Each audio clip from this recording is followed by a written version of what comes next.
All right, so I know the angle may not be the best, but I do want to show you the technique that I want you to use for your 5-10-5s.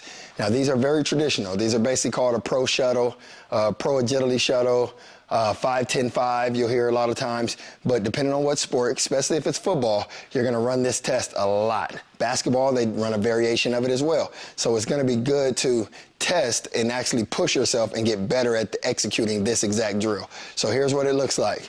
We call it a 5-10-5 because you're going to start by straddling one line or cone, depending on what you have. So we're going to straddle it, and then in this case, we're going to go to the left first. So we're going to go down, we're going to touch 3-point stance, we're going to touch that line with our left hand, we're going to sprint back 10 yards, we're going to touch with our right hand, sprint back through 5, which is why it's called a 5-10-5. So that's what we're working on, so let's get right into it. Other thing, got to make sure you touch the line with your actual hand. When you're starting, I want a 3-point stance. So if we're going to the left, I want your left hand touching the turf or touching the ground.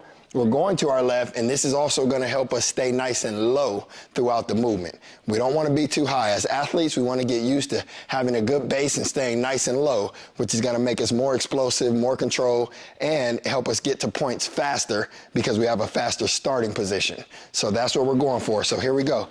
We'll go left to the left first, and go. Touch. Touch. Sprint through the middle.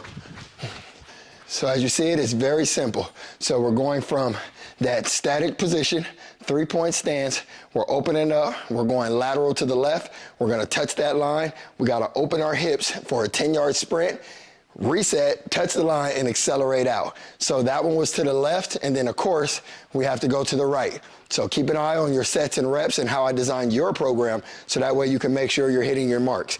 So let's go one more example. This one will be to the right.